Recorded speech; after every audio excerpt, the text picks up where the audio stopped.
My name is Christopher Smart, and I'm a colorblind artist.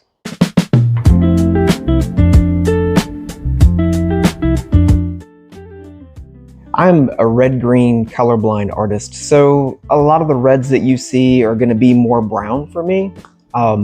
Yellows and greens tend to be very similar. Pinks and grays are hard to discern, but the biggest one is purples and blues. I always have a hard time choosing purple and blue when I'm working with my palette. I knew I was colorblind when I was in the 2nd or 3rd grade. I think we did a test and one of my teachers told me that I was colorblind. I didn't know what that meant at the time, but I just continued to create. I do remember in the 5th grade, we opened a local pool, and in order to win season tickets for you and your friends, you had to paint a scene of everyone at the pool. So I was coloring with what I thought was a blue crayon at the time, and my teacher walked by and was kind of snarky and said, you know, the pool's not going to be purple, right?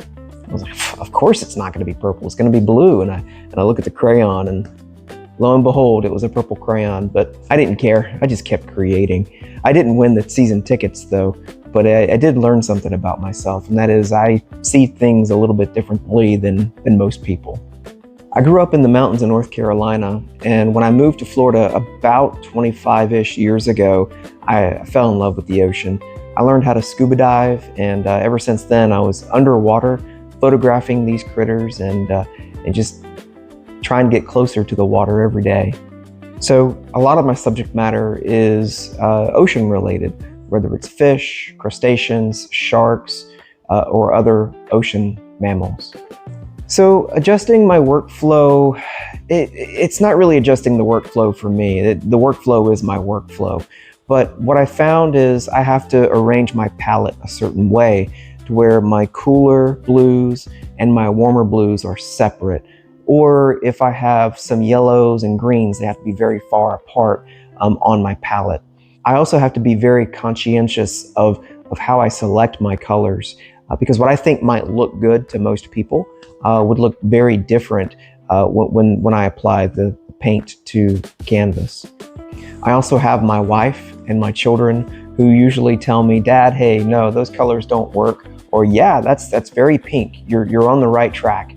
So they help me out as well when I'm selecting my colors for a painting. Oh, it usually takes me several months to complete a painting, and that's only because of the curing process. Most of the paintings that I create are oil on canvas, and here in Florida, oil paints tend to take a little bit longer to cure. But in general, if you were to put it down on paper just hour for hour, I think it probably takes me anywhere between 24 and 48 hours of actual work, brush on canvas to finalize a painting. What is the most annoying question that I've been asked as a colorblind artist?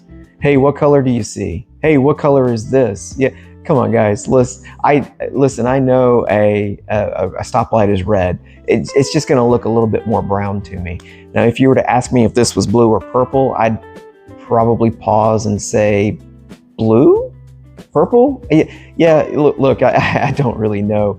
But what I do know is the colors that I see are different than you.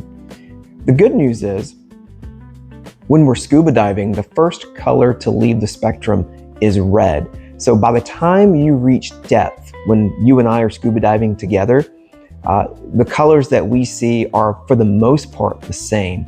So it's kind of refreshing to know that you will be colorblind when you hit that 30 or 60 foot mark underwater, and you'll see the same thing that I see. Oh, the most memorable reactions are, you know, it's kind of nice to see people say, oh wow, you're colorblind, I never would have known. That's kind of reassuring.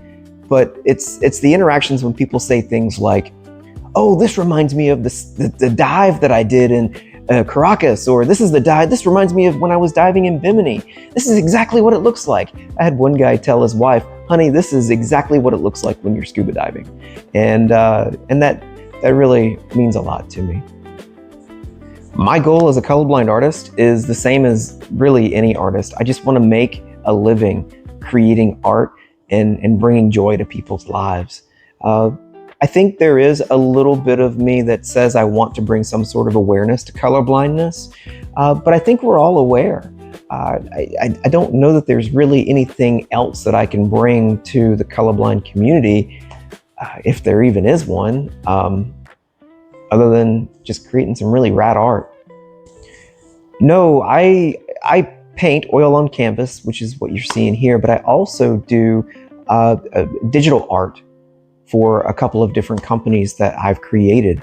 One of which is Retro Grappler, where I create jiu-jitsu and MMA themed artwork for rash guards and performance shirts, as well as Wave Hugger, where I place my artwork on performance shirts for the fishing and scuba diving community. You can find my artwork at colorblindartist.com or wavehugger.com. You can also find my jiu-jitsu related content at retrograppler.com. And you can find me on all the social media platforms at The Wave Hugger or at Retro Grappler Shop. That's it. I'm good.